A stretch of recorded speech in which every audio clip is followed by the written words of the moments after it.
In this episode, let's talk a little bit about ribbon microphones for voiceover.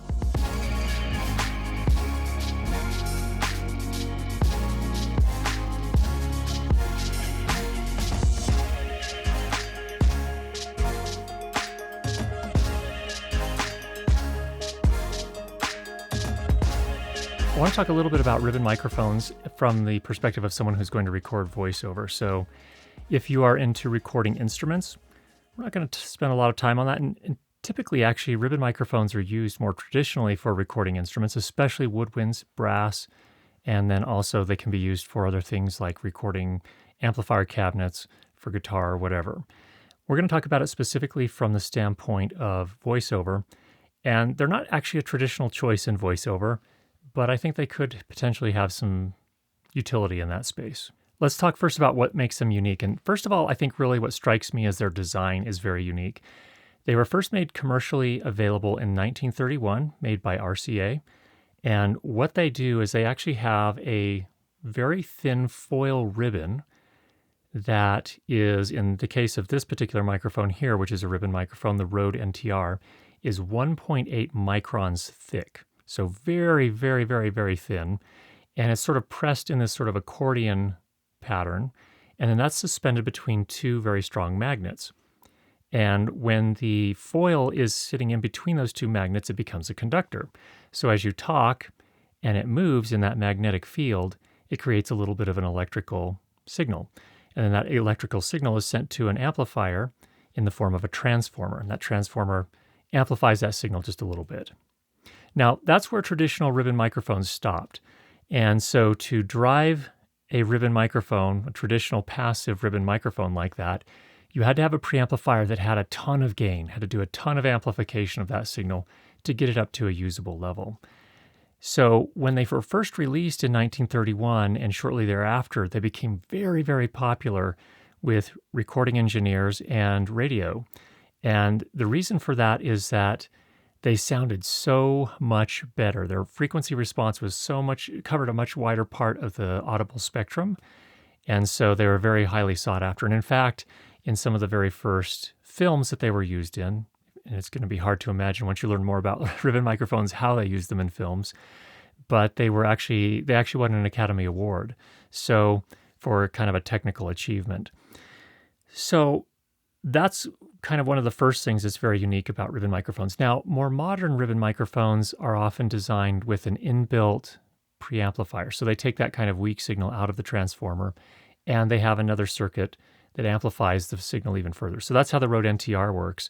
You apply phantom power to that microphone, and it produces a signal that can be used by most preamplifiers, most recorders, and things of that nature. So that's how the more modern ones differ. Now, the older ones, the original passive ribbon microphones, if you applied phantom power to them, you could actually destroy the ribbon. And so it's very important to not apply phantom power. Now, the newer ones like this, most of the newer ones that I've seen, there are still some passive models out there, but the more popular approach these days is to include an inbuilt preamplifier. So that's what we're seeing here. Now, you still have to run through a microphone preamplifier and amplify it even further, but this gives you kind of a leg up so that you don't need a preamp that supplies 75 dB of gain to get the ribbon microphone signal to a level that's even usable. Another thing that makes ribbon microphones, while they were very popular in the 1930s and for many, many years after that, they're not quite as popular now. They are fairly delicate relative to dynamic microphones and the condenser microphones that most of us use for voiceover today.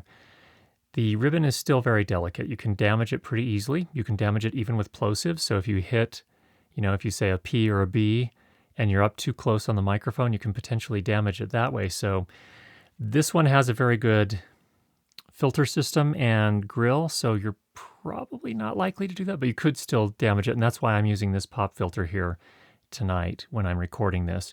So this is actually not something that comes with the RODE NTR, it's actually the RODE shock mount and pop filter, which comes with the RODE NT1.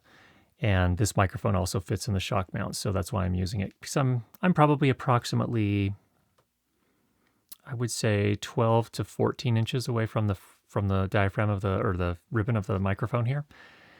That's another thing that's very unique about this microphone is you can actually work a little bit farther back and still get plenty of bass response. And in fact, If I move up on the microphone, you can see that the bass response gets very, very exaggerated.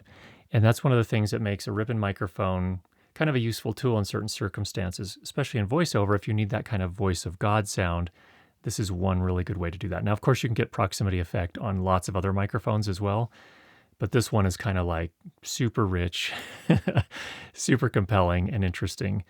Now, obviously, I don't think you'd want to do that all the time unless you're trying to go for that voice of God sound, but it is an interesting effect that you can get very much with a ribbon microphone.